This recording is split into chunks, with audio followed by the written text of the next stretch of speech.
All right. Welcome everyone to Monash Cybersecurity Seminars. Today we'll be having Tim Ruffing. Tim is an applied cryptographer in the research team of Blockstream, a Bitcoin and blockchain technology company. He obtained his PhD from Saarland University, researching cryptographic aspects of cryptocurrencies. His current research focuses on advanced applications of Schnorr signatures, for example, multi and threshold signatures.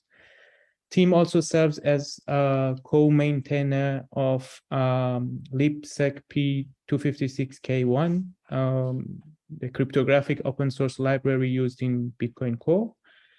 And today's talk is about ROAST, that is robust asynchronous Schnorr threshold signatures. The stage is all yours, Tim, and you may start sharing your screen.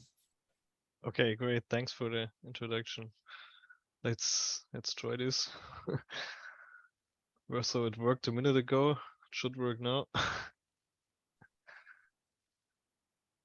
That looks wrong, but that looks correct. Okay. Can you see the slides? Yes. That's awesome. Okay. Sorry, I think then we can get started. So yeah, as you mentioned, this talk is about robust asynchronous Schnorr threshold signatures, and this is joint work with a lot of nice co-authors. Some of them are here and maybe helping to answer a question. So this is very nice. So the motivation for this work, or the background, the context, is that Schnorr signatures are available in Bitcoin. So Bitcoin supports Schnorr signatures, and in particular, the corresponding Bitcoin improvement proposal has been activated as part of the Taproot soft fork last November. So, and the reasons to prefer Schnorr signatures over ECDSA, which has been used in Bitcoin before and can still be used, but it's kind of a legacy thing, is that Schnorr signatures have better provable security, they're more efficient, but most importantly, I think for us is that they enable easier constructions of advanced signing protocols, and this is exactly what we will cover in this talk. So, but to give you more background on Schnorr signatures in Bitcoin, the vision here is to have a two-layer thing. So on-chain, the Bitcoin nodes will support just Schnorr signature verification. So this is part of the consensus rules, the plain Schnorr signature verification algorithm. And then the idea here is that we can build many applications on top of this. For example, we can then users can perform threshold signatures, for example, in an off-chain manner, and they could also perform a multi-signature protocol. Maybe they could perform a blind signature protocol. And as long as the output of these results off-chain is a Schnorr signature that can be put on the blockchain, it will be accepted by verifiers. So this two-layer approach is very nice because the on-chain consensus layer, it's kept simple. It really, the only thing it knows about are Schnorr public keys, Schnorr signatures, and Schnorr signature verification. And the more complex off-chain protocols are hidden from verifiers. And also, if you introduce new off-chain protocols, if you change them and so on, we never need to touch the on-chain layer, which is consensus and therefore hard to change. And another nice thing is that the only thing that ends up on chain is always just the Schnorr public key and the Schnorr signature. So this is efficiency, and it's pretty compact. So everything is all fun, no matter how many parties may be involved in these off-chain computations here. What ends up on chain is just a of one piece of data, or two, the public key and the signature. So this talk is about threshold signatures. And what are threshold signatures? Yeah, in a sense, threshold signatures are T of n signatures.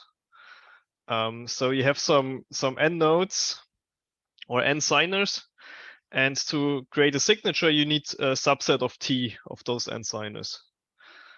And so we have two basic properties here. First is unforgeability, which means that if you have fewer than T signers, so maybe up to T-1 signers, even if they're malicious, they shouldn't be able to produce a signature. And on the other hand, we have the robustness property, which means that T-honest signers can reliably produce a valid signature. And this is just maybe a very informal definition. So this talks about robustness, and we will see a more detailed definition later. But for now, I think this one suffices. And by the way, yeah, if you have questions, please feel free to interrupt me during the talk or ask them later. Anything is fine. So why do we want threshold signatures? And there are a lot of nice applications, and they're widely used actually. The most basic example of threshold signatures, even deployed now, often deployed now, is maybe a 2 of 3 secure personal wallet, right? So you have maybe some hardware wallets at home. You might have 3 of them, and you split your keys.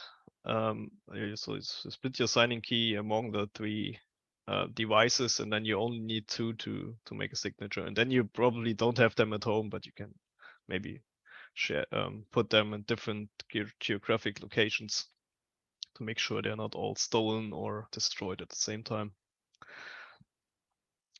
And when I say this is currently used in Bitcoin,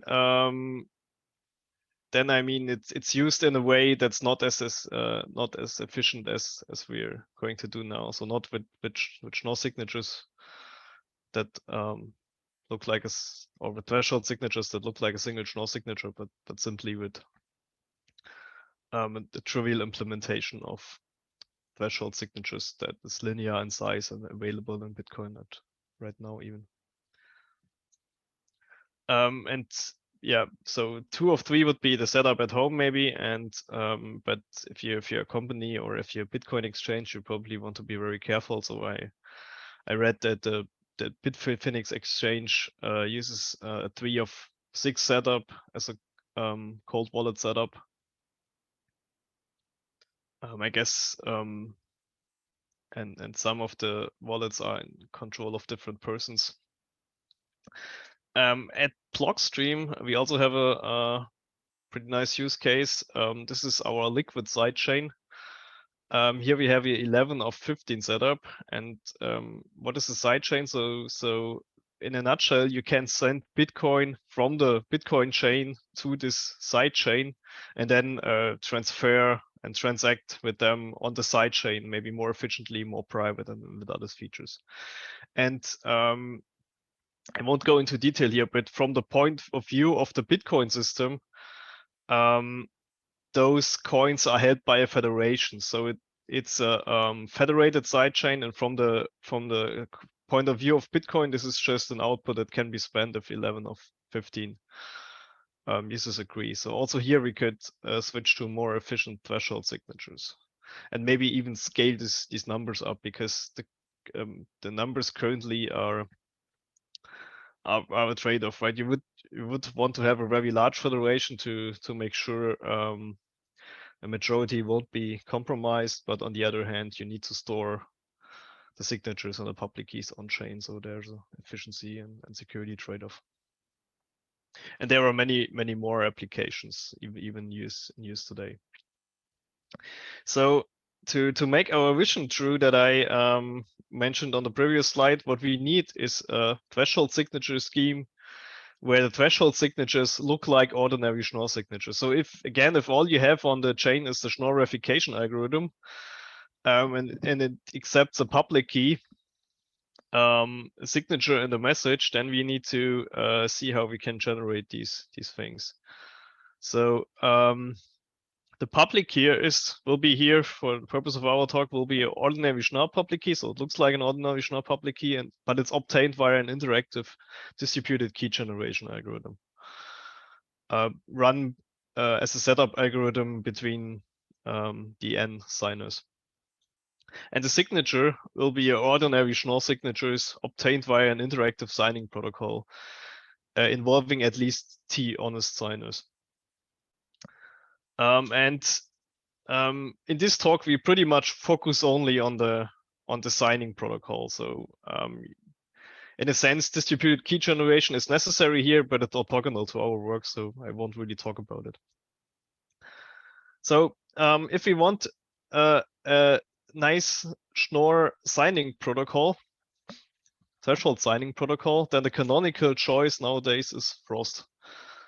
Frost has been suggested by Komlo and Goldberg 2020, and it's a very nice 2-round threshold signature scheme. And in its core, it's very simple.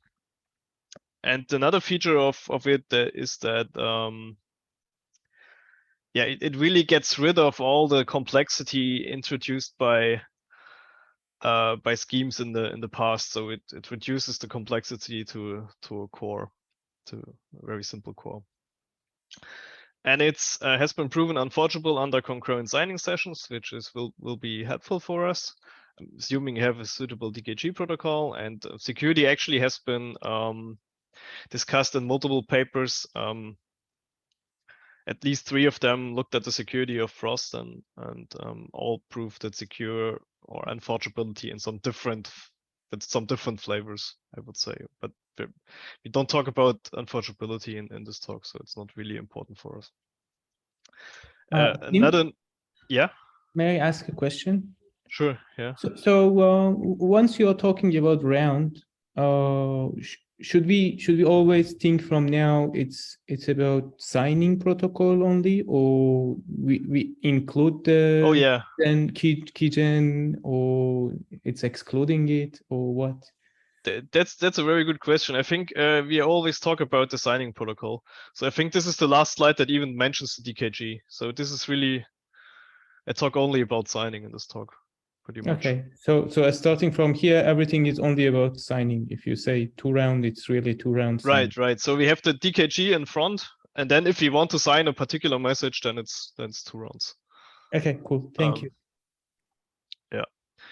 So okay, thanks for the question. Another nice feature of Frost that it has no restrictions on T with respect to N. So earlier schemes often required that there exists an honest majority, which would mean that T is greater or equal N divided by 2. In this case, we don't need this. Frost can work with any T. You can select this arbitrarily, which is very nice in practice. So yeah, it's unforgeable under concurrent signing sessions. We had this on the last slide. It has semi-interactive signing. So this is the 2-round thing that I mentioned. There's a pre-signature round and there's a signature round. And the nice thing about the pre-signature round is that it can be performed without knowing the message or the exact subset of T signers that will later reply in the signature round. So we will heavily make use of that property that you can basically do the pre-signature round with up to N nodes and only then, or up to N signers and only then select the exact T signers that you're willing to continue with. The problem here is Frost does not provide robustness, so signing sessions can fail. And this is the problem we are tackling in this work. And our contribution is Roast. And what is Roast? In a nutshell, it does the following. So given a threshold signature scheme, so now for example Frost, that provides or that has certain properties, is semi-interactive. It provides identifiable aborts. I haven't mentioned this. I will explain this in a minute. And it's forgeable, unforgeable, of course, under concurrent signing sessions. Then Roast is a wrapper that turns it into a threshold signing protocol that is robust, and it's robust in asynchronous networks. So there are some terms that I haven't explained on this slide, for example, identifiable aborts and asynchronous networks and so on. So let's have a look at the setting we are considering here. So our setup is always we have a set of signers and signers, and we also have a coordinator, which is kind of a helper node in the network. And the signers are connected only to this coordinator, so they don't need to talk to each other. They just talk to the coordinator. And the coordinator is really just a helper node. It's not trusted for unforgeability. We just rely upon it for robustness, for creating a signature. But in that sense, it's not that much different from the network itself, right? We also rely on the network being available, because if the network is down, we can't, of course, we can't have robustness. We can't produce a signature if we can't talk to each other. And now in this setting, what does robustness actually mean? So this is not a formal definition here, but it's much more detailed than what I told you earlier. So consider a run of the signing protocol of rows with all n signers, and we assume that signers somehow agree on a message to sign. This is given to them from the outside, and it's independent of our protocol. And we have this n signers, and among those n signers, t signers are honest and willing to sign. And the remaining signers, the n minus t remaining signers, want to prevent the honest signers from signing. So they're malicious or faulty. And now in this setting, a signing protocol is robust if it's guaranteed to terminate with the coordinator outputting a valid signature. So it's guaranteed to output a valid signature. Now I say here, I require the coordinator to output the signature. This is just a simplification. If everybody is interested in the signature, the coordinator can later just broadcast it, right? So this is just to make the model a tiny bit simpler. And the network we assume here is asynchronous. So network messages between honest parties arrive eventually, but that's all we know. So there's we don't know any upper bound, or there is no upper bound on the maximum message delay between honest parties, and which also means we can't do any timeouts or anything of this kind. This is very important, I think, in real networks such as the internet, because this is just how things work. So I think synchronous networks are nice on paper and often useful when developing ideas. But if you want to put ideas in practice, then this is actually what you want. So, okay, so much about our goal, robustness. Now there's one more thing that I haven't explained, which is identifiable aborts. And this is a property that Frost provides. What does that mean? In a sense, it's a way to say, okay, if the protocol fails, then we can at least know who's responsible. But in this talk, I will explain it slightly different, which is kind of equivalent but more helpful for this talk. So informally, it means that if all received messages are valid, then the protocol will terminate. So this part of it is more like a correctness definition, right? So honest signers will only send valid messages, and everybody, if everybody is honest, then the protocol will work out. This is more or less correctness. And now if the coordinator receives a protocol message, it can tell immediately whether the message is valid or not. This means if the coordinator gets an invalid message from a dishonest node, or from a disruptive node, the coordinator could tell immediately. And now what you would do in practice is kick him out, but we will handle that differently. We'll see it in a minute.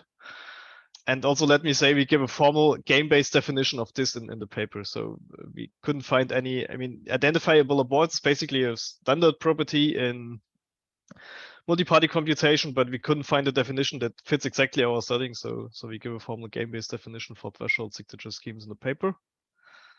But yeah, so the consequences of this second point here, that the coordinator can immediately tell whether a message is valid or not, is that in theory, it can just ignore invalid messages, right? So it doesn't want to receive invalid messages. If someone sends an invalid message, it can just drop it and silently ignore it.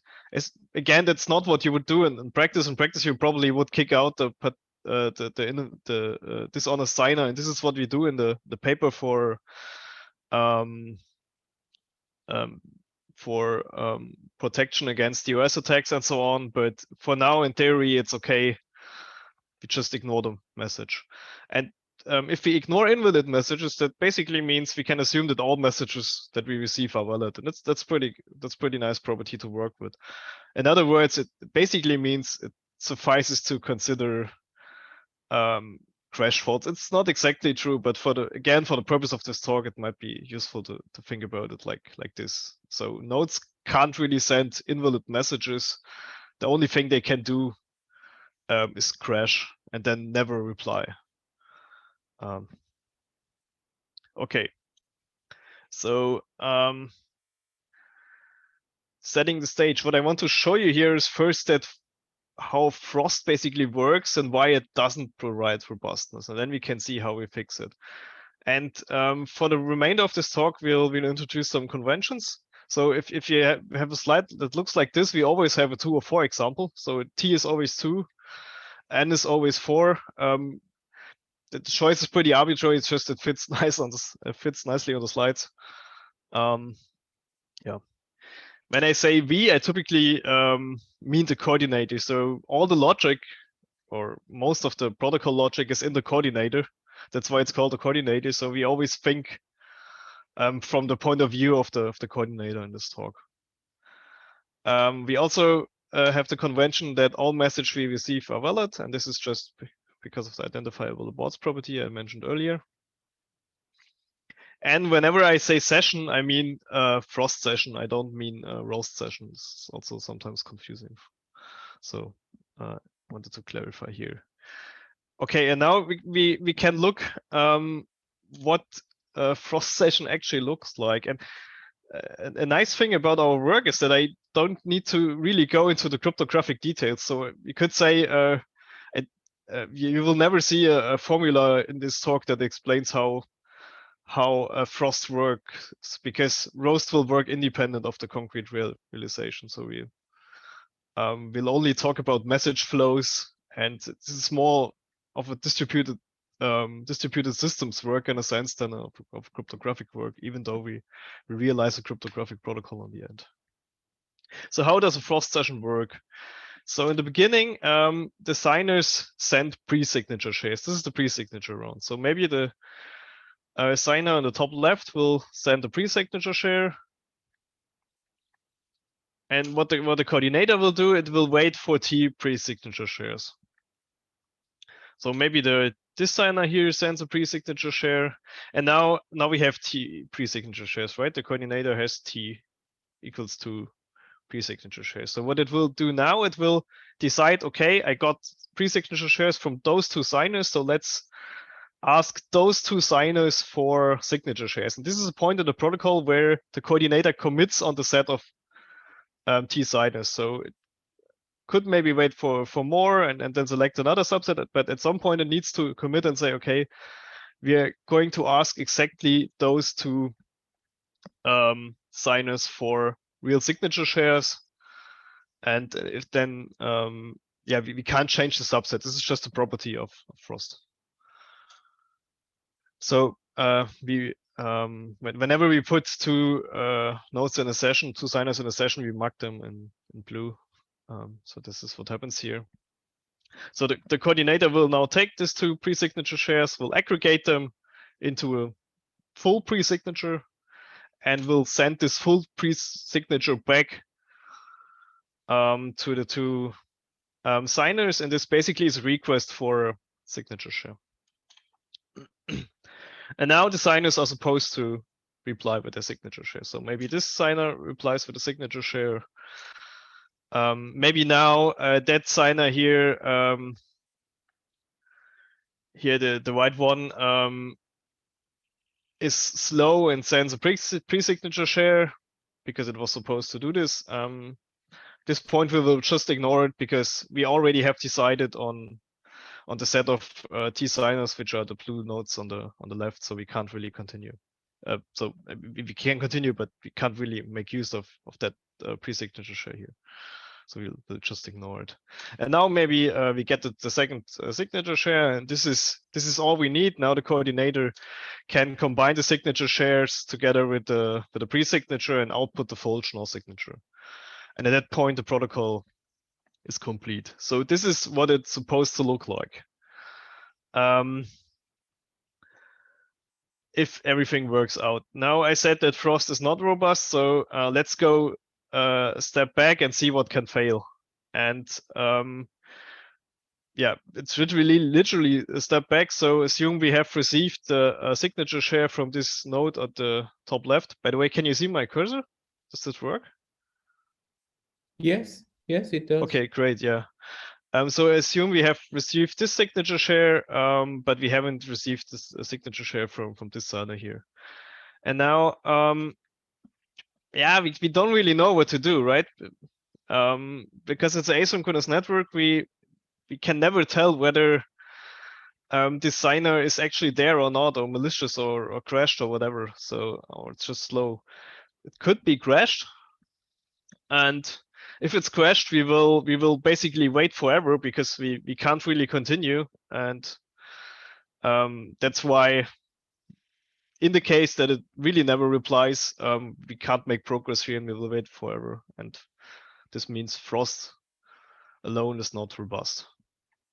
So now there's a trivial solution in a sense, which is instead of running the protocol with a subset with one subset of size t, just run a Frost session for every subset of size t. And well, in a 2 of 4, this corresponds to 6 choices of 2 signers. If I did the math right, and I think in such a case, well, okay, we can maybe run 6 sessions in parallel. That's still feasible. But in general, that needs n choose t Frost sessions, and it really won't scale. So yeah, we had the example of 4 choose 2, that's 6, that's okay. Previously, you had the example of a 11 of 15 setup. Here we have about 1,000 sessions. Well, if you have the bandwidth, it's not elegant, but in some settings you may be able to do it.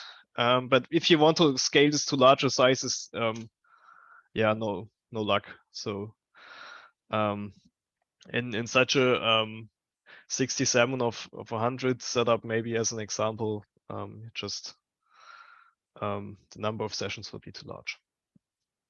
So we need a better solution. And thinking about a better solution, let's go back to this situation where we couldn't really continue and try to derive some observations here. So one observation is this one Frost session here is still running, but there's really no need to abort this session. Because we never know if the node here actually has crashed or not. It might still reply, right? So we could try to kick it out and abort the session, but it's not really helpful. We can just keep the session running and hope it replies. Maybe it does. But on the other hand, if we want to start new sessions, and we're going to do this, then this pending signer here should be excluded from further sessions, right? Because it's not really reliable. It wouldn't be clever to start a new session and again put this pending signer here in the session, in the new session. But we need to start further sessions to ensure progress. This is simply because, well, we have observed that in the current session we are not guaranteed to make progress. So the only thing we can do is start more sessions and hope they make progress.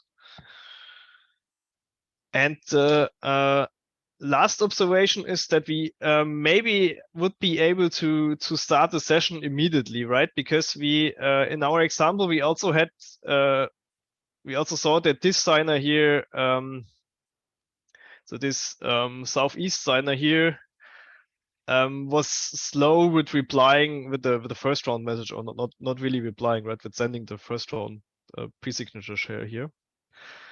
This means actually in this position we have already one signer available for a next session. We just need a second signer.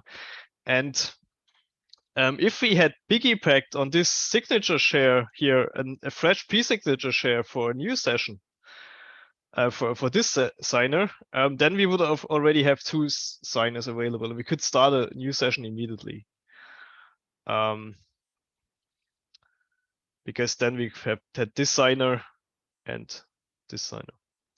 Okay, so these are some sorry, need to show the thing. These are some nice observations, and now let's try to turn these observations into a plan. So the first observation was no need to abort a session. Well, we make a plan and say we always keep sessions open. The second observation was that if there is a signer pending, then we at least shouldn't try to put it in new sessions. And what we're going to do here is we maintain a set of oh, sorry, there's a very bad typo here. I say pending nodes here. This is really wrong. It should say responsive. Sorry for this. So we maintain a set of responsive nodes where responsive is exactly defined as not pending. Though in the end it's equivalent, right? We just divide the set of n signers into pending nodes and responsive nodes, and this is a full partition of the set. So this is just a typo here. So anyway, so we maintain a set of responsive nodes which are not pending, and we will make sure that we only put responsive nodes in new sessions.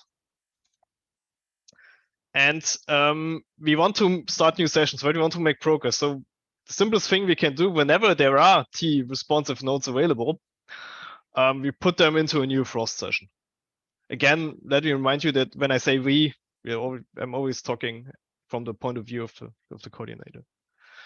Okay, and the last observation was that this piggybacking makes sense. So whenever we send we let the signer send a signature share, we also let it include a pre-signature share for a potential future session, right? Because maybe there will be a further session required, and then we already have the pre-signature share available. So, and this plan is almost the full idea, and we can now translate this into pseudo code. And the nice thing about Roast is that the pseudo code is so simple that it fits on a slide. So from the point of view of the signers, when they're initialized, the only things they do is send a pre-signature share.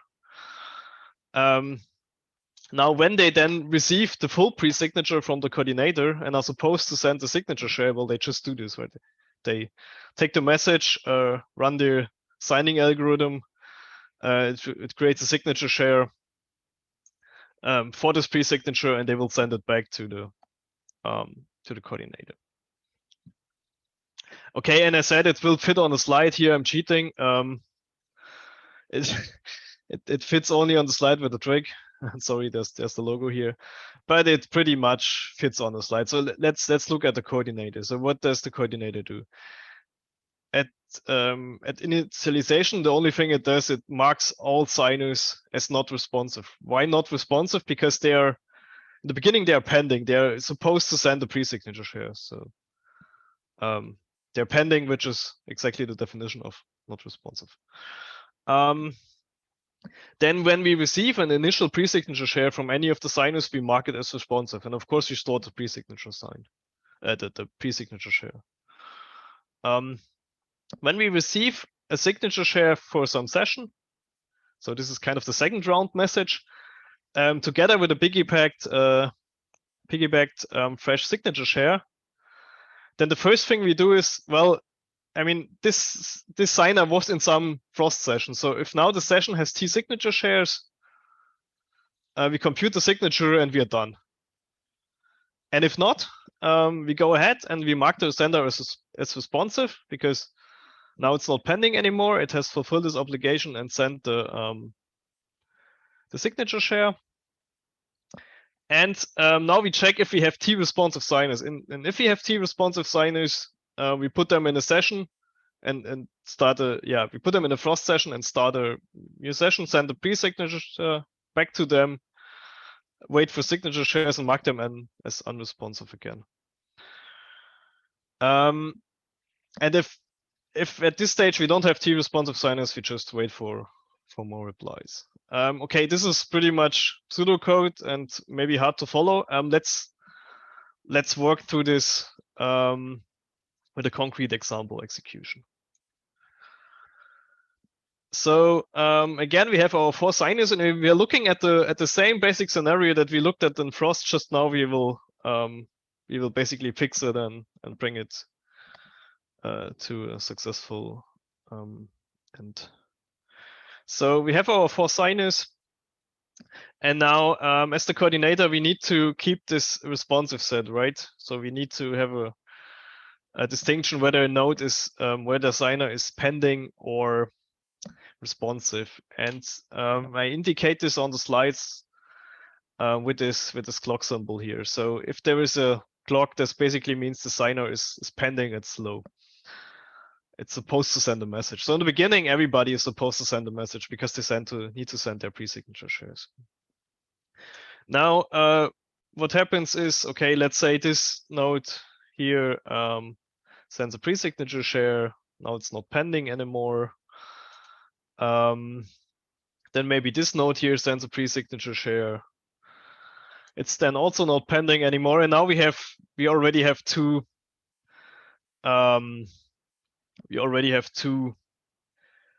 responsive signers. So what we can do is, as a coordinator, we can put them into a session. And now, I again mark them blue, but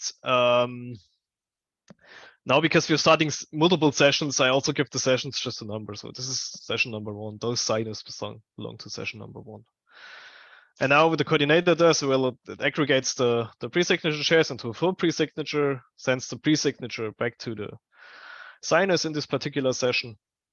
And this means now it's the signers' turn again, so they need to reply. This is why we mark them as pending again. Okay, and now let's go ahead. So maybe this signer replies with a signature share. This is great. It's not pending anymore, and also we can kind of remove it from the session, right? It has done everything it needs in the session. Session is basically done from the point of view of the signer. And as in our previous example, now there's a pre-signature share from this white signer here. We'll just receive it, and basically now this means this signer is not pending anymore because now it has sent a pre-signature share. And now remember that maybe let's go. Oh, sorry, this is not what I wanted to do. Push the wrong button. Haha. So we were at this position. Very sorry for this. Now, so the last thing that happened is that this signer here sends his pre-signature. Okay, and now because I didn't draw the another arrow here, but as we now piggyback pre-signature shares for future sessions on other replies, also this signer here has already sent a pre-signature share for further sessions. So now we have 2 nodes that are not pending, that are responsive. You can also see it in the from the clock symbols here. So what we will do as a coordinator is, well, just go ahead, put them in the session. Now it's session 2. And this means that they are now pending again. We also will send them the pre-signatures, the full pre-signatures back. Maybe that's missing on the slide. And now finally this very slow signer here at the top right now responds for the pre-signature share. This means also this signer is not pending anymore. And now let's say as the next step, this signer replies with the signature share. Again, this signer is done with this with session 2. It has replied with the second round message, so you can remove it from the session, and it's not pending anymore. And now again we have two signers which are responsive, which means not pending. So we can again start a session 3, and they are pending again because we send the pre-signature shares, which again I have skipped on the slide. And now the interesting thing about this position now is that this is a winning position. It's easy to see that here, from here on, the protocol will always terminate. Why is that? Well, just by case analysis on the next message that will arrive. So if this signer here at the bottom left replies with a signature share, then session 1 will terminate because this signer was the only signer pending in session 1. So if this signer replies, then session 1 is done. The same is basically here true for this signer in session 2. If this signer replies, then session 2 is done. Well, and if the other two signers reply, then session 3 will be done. So no matter who signs next, we will make progress, and we will finally terminate, assuming that two of those nodes or two of those signers will eventually reply. But this is kind of necessary because we have a 2 of 4. So if more than 2 crash, then we're out of luck, right? So assuming that 2 nodes will respond, this session will terminate. So this works. And what makes this work is a key invariant that we try to uphold here. And the invariant here is that every signer is pending in at most session. In at most one session.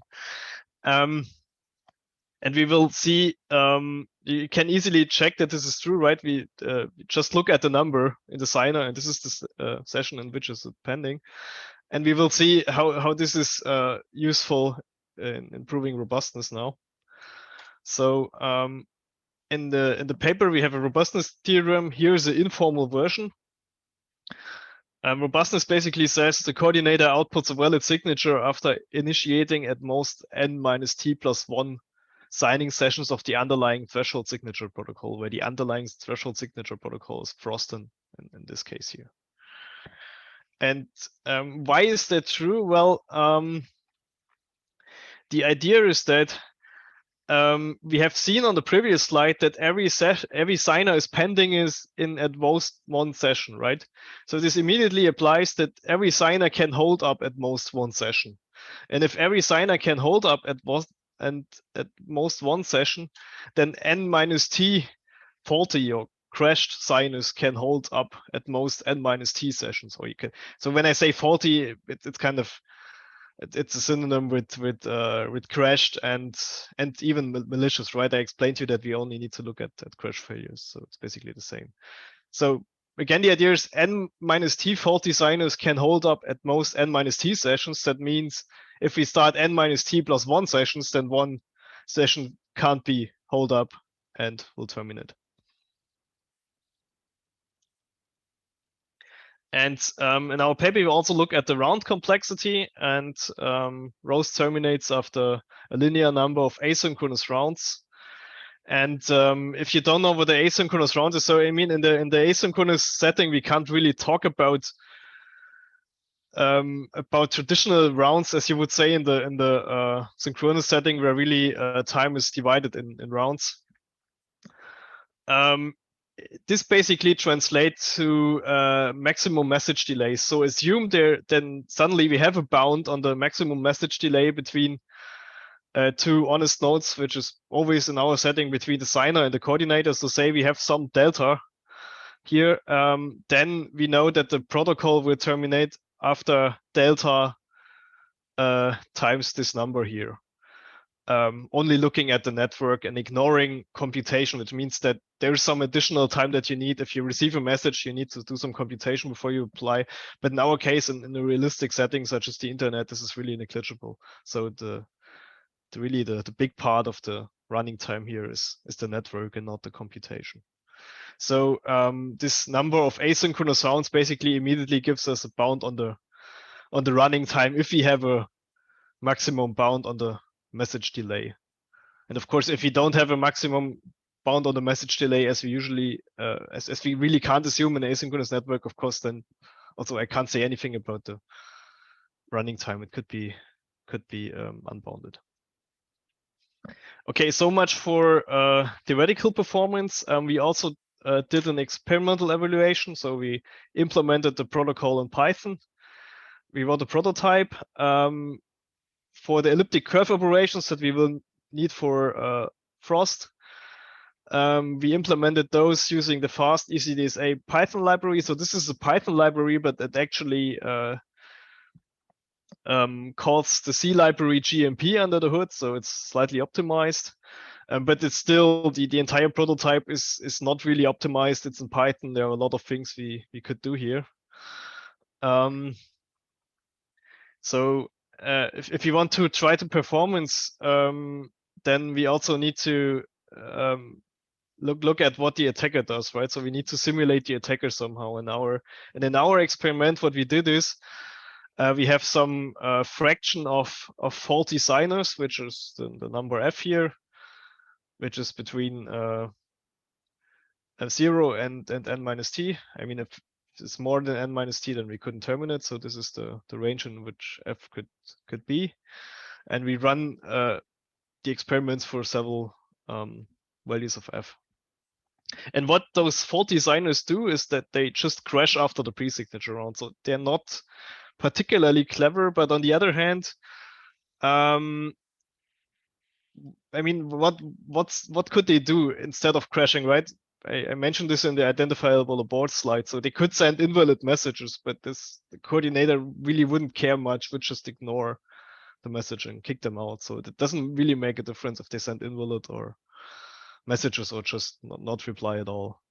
The only kind of larger assumption here is that we make is that faults are not coordinated. So every attacker basically is on its own and they don't talk to each other. There is no omnipotent attacker that exactly coordinates when signers go offline, when they crash. We could have run this experiment too, but we felt we already have a nice bound from the theory model, so we wanted to see what happens in practice actually. And then I think in practice it's kind of it could happen that really all malicious signers collude, but it's maybe not the standard scenario, right? In standard, what we expect is that maybe there are some malicious nodes and some are just offline or slow. And our network setup is that we have a coordinator on a server in San Francisco, and we have all signers on a single server in Munich. This sounds a little bit strange, but it really simplifies the setup, and it's not really a problem here because the signers anyway don't talk to each other, right? So they only talk to the coordinator. So this means that all signers have the same round-trip time to the coordinator, which is maybe slightly artificial, but I think it still makes for a good experiment. And the round-trip time we have here between the coordinators and the signers was this number of 158 milliseconds, what we just measured. Yeah. And I will show you the results, but also let me say that you can find our code and our benchmark data on GitHub. And now, really looking at the running time. Sorry, this was one slide too much. Looking at the running time, this is what we got. So we run this first of all with different setups, different numbers of T and N. From very small, 3 of 5, to very high, 67 of 100. And this is the round trip time for reference. And on the x-axis we have this fraction f over n minus 2 of faulty signers. So here basically we have the worst case corruption scenario, again, acknowledging that the faults are not coordinated, or the corruptions are not coordinated, but this is the worst case scenario in terms of our setting, and this is the best case scenario. And here we just plot the running time in seconds.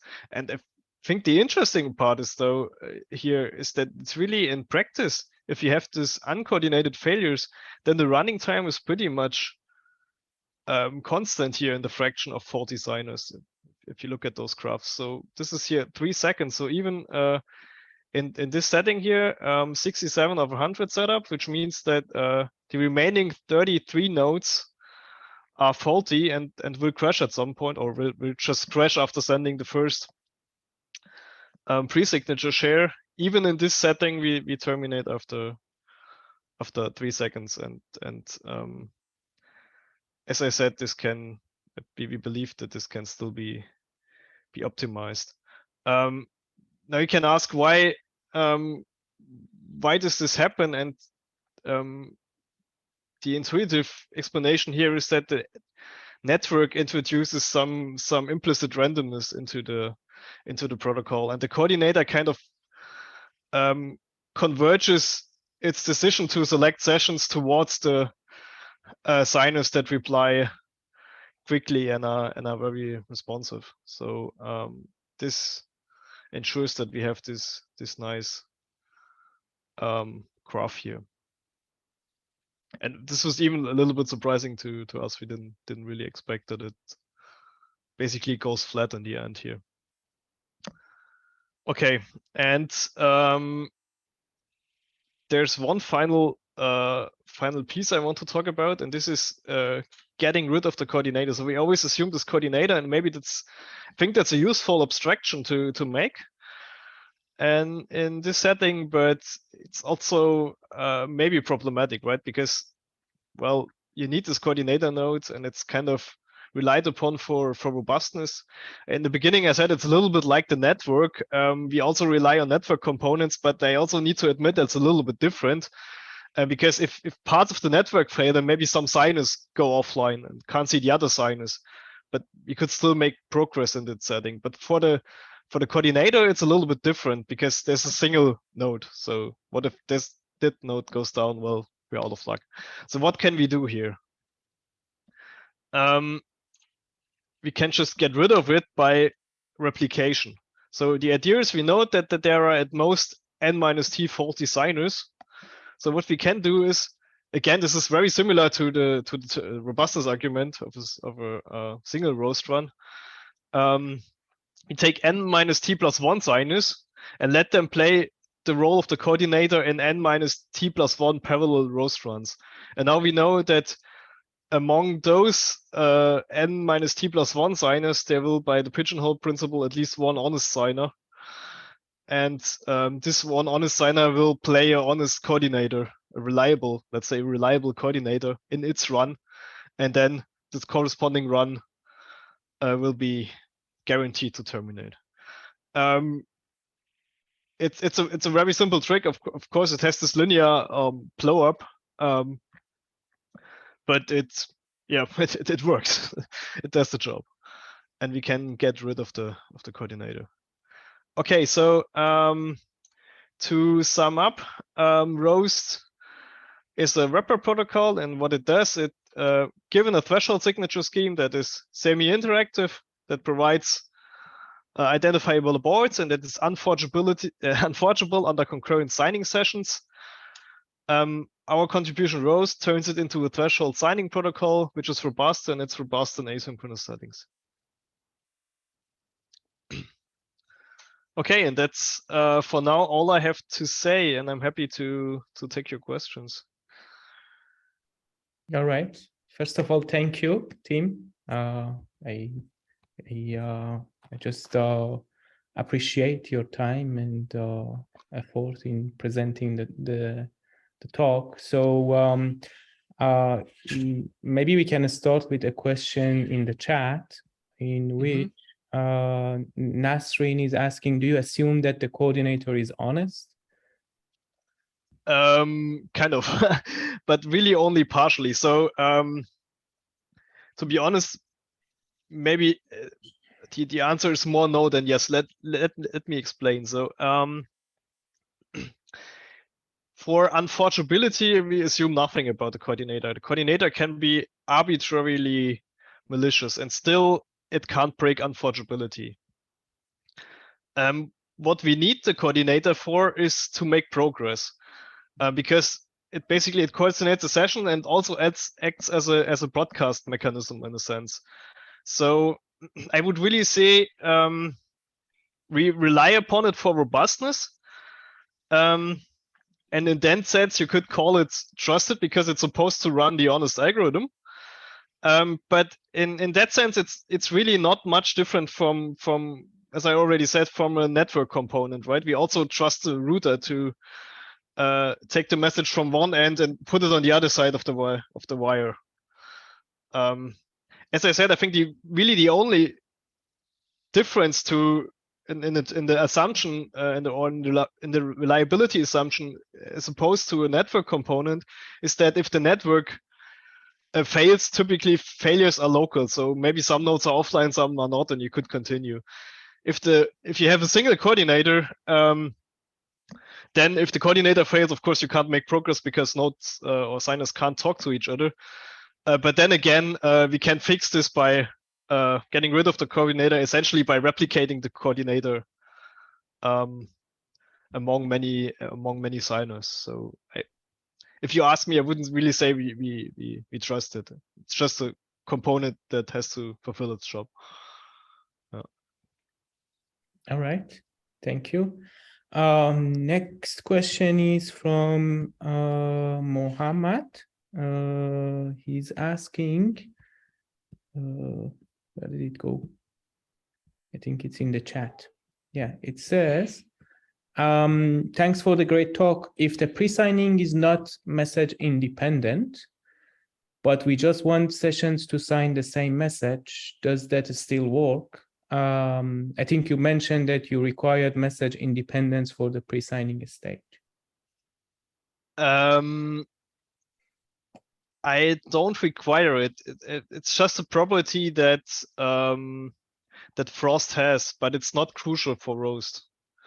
So the pre-signature round or the pre-processing round here is independent in two things basically in Frost. It's independent in the message, so you can run it without knowing the message, and you can run it without knowing which exact subset of T signers you will use in the signing round. And this latter part is what we rely upon. So we need this independence in the set of signers that will continue the session. We don't really need the independence in the message, though it helps us. I haven't mentioned this in the talk, but you can you could make an optimizations. For example, you could start a roast run without even a session available, relying on that property of Frost, and then all the end signers will send their pre-signature shares, and then as soon as a message arrives, you can immediately put them into sessions. But this is really just a tiny optimization that saves you one round trip in the beginning. So it's not crucial. The crucial part is that the underlying protocol is independent of the first round is independent of the set of signers that will reply in the second round. Does this answer the question? yeah, I think Mohammed says, I see, that makes sense. Okay, cool, yeah. Yeah. Next question is from the question and answer session by Stefano, saying, thanks for the presentation. Is there any ECDSA threshold signature algorithm that has the required properties to make Roast work? Yeah, unfortunately not. When I say here that Roast is a wrapper that transfers a threshold signature scheme with those properties into a robust threshold signing protocol, then this is kind of true. But so far, the only protocol we found that really matches these properties is Frost in the Schnorr setting. Now this is formally not exactly true, right? Because you could also in a sense, one round BLS signatures also fulfill these properties, but they're already robust, so you don't need roast. It kind of would be useless to apply roast to this setting. We are actively looking for other applications examples. So if you have an ECDSA protocol that makes this work, I would be very interested, or even any other protocol. So the way I saw this is basically threshold signing, but you could also imagine a similar protocol for any other threshold talk, maybe threshold decryption. If it has this specific property that basically in the first round you can run it with all n participants, but then at some point you need to decide on a exact subset of T, and only then you can continue. Basically, this is what we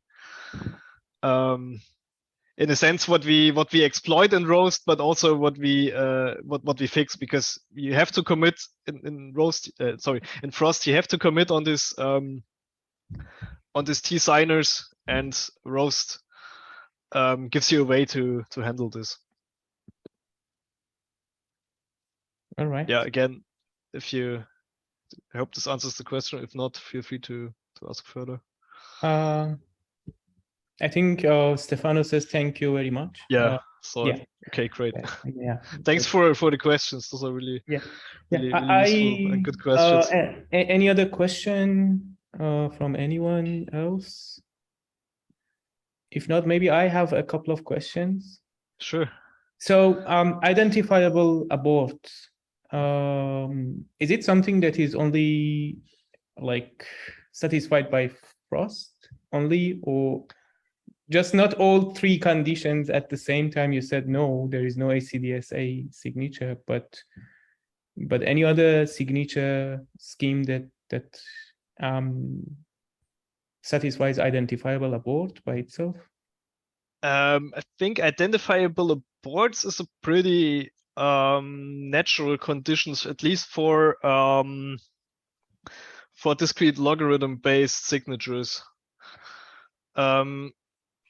So I mean, I've never have shown you how even how a Schnorr signature looks like, right? So I've tried to avoid this because it's really not important for the talk. But basically, the thing is that the Schnorr signature has two parts: the pre-signature R, sometimes called the nonce, and the signature S. Yeah. And now all these protocols, kind of the threshold signature schemes, or the multi-signature schemes, work by exploiting the linearity of Schnorr signatures here. So the equation is linear in the R, so you can split the nonce into multiple parts. Yeah. Additively.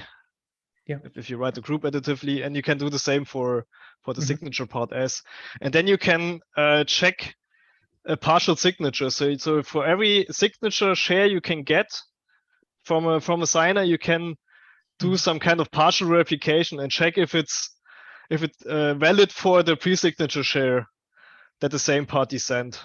And if all signature shares verify partially, then you can add them up, and you know that the signature will verify.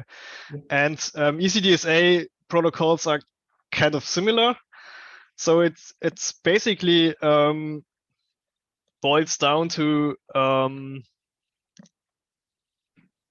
maybe let me take that back, that ECDSA protocols are similar, but at least for Schnorr signatures, it's a very natural property. In the first round, the only thing is you're supposed to do is send a group element, and you can't really cheat there. I mean, you can send an invalid group element, but it would recognize it immediately. And as soon as you send the second round thing, which is the signature share, I can immediately verify if it matches the pre-signature share. So I think at least for Schnorr, it's very common, and it's kind of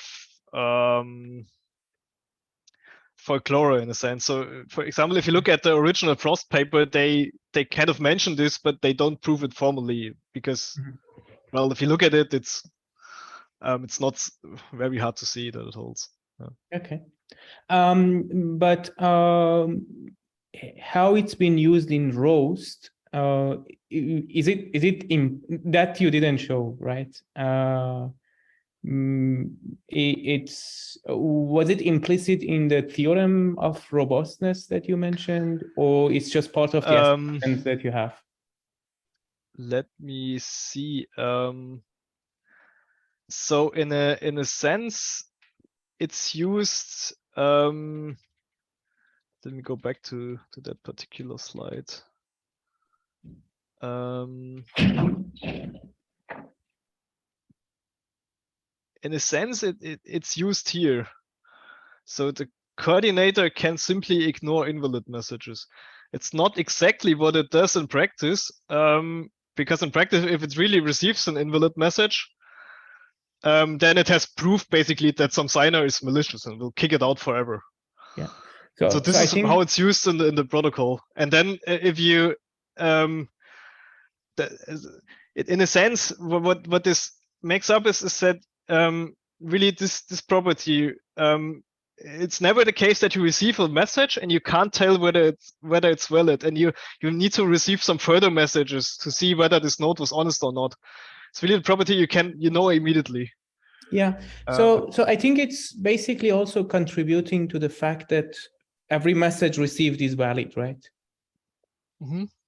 And that will contribute to the fact that you will basically your like all the sessions created will eventually will finish, right? Because because all the messages are sort of valid that you are receiving. Yeah, you know that whenever you're in a session, you know that there is no hidden invalidity in this session that will only appear later.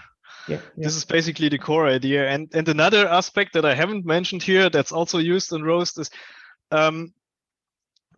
so identifiable aborts also means that some kind of non-frameability property, in the sense that the attacker can't create a scenario where one honest signer thinks that the other signer is malicious, or other honest signer is malicious and will kick him out, and so on. Yeah. I haven't mentioned this on the slides, but this is another aspect that we need here.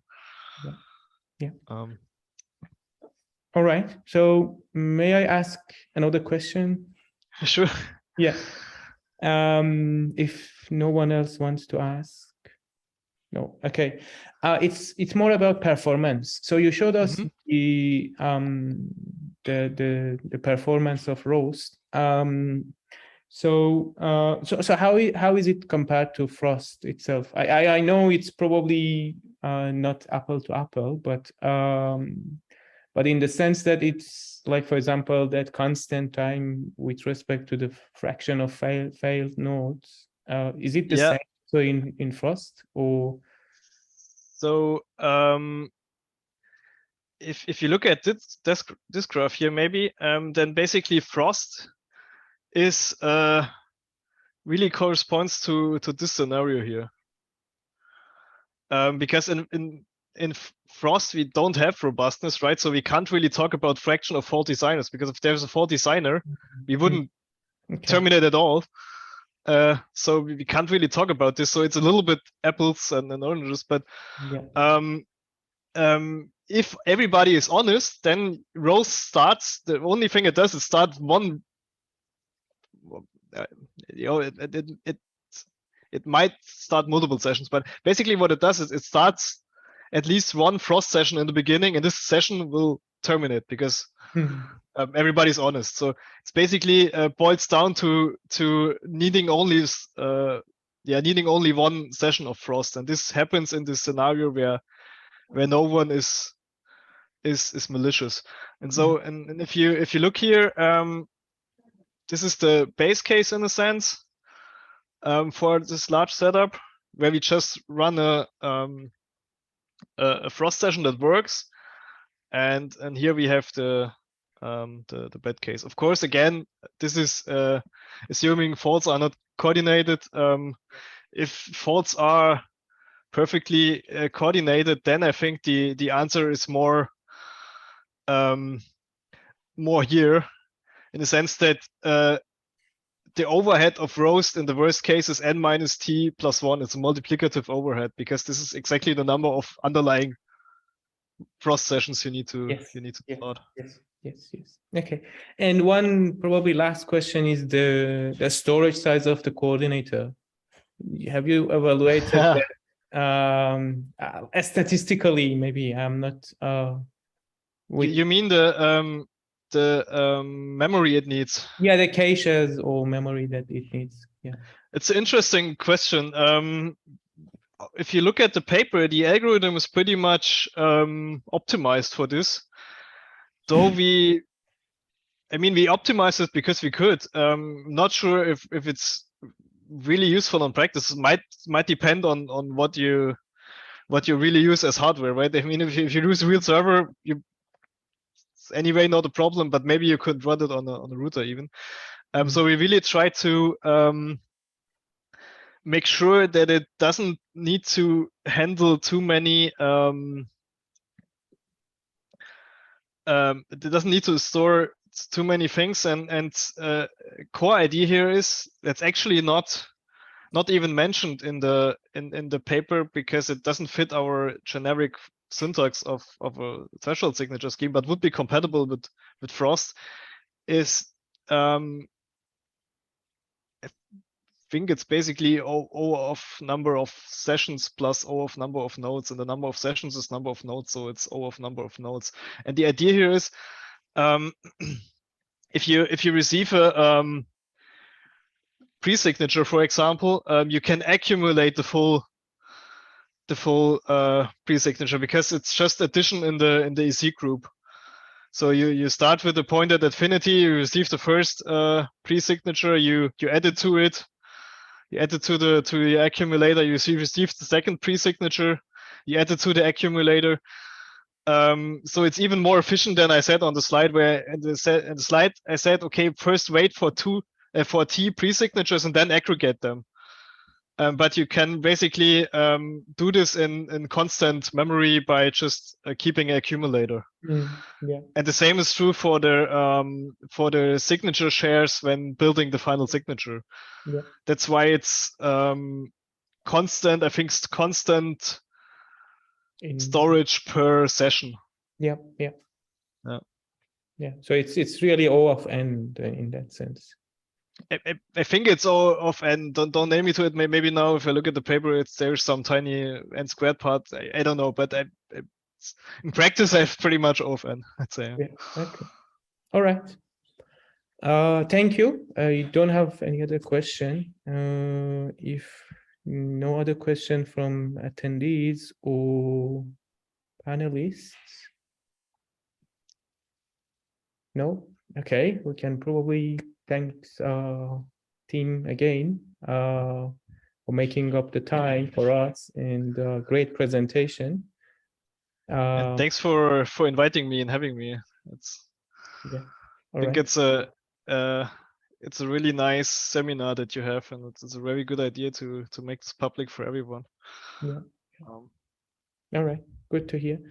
So Mohammed, I think we usually end the session at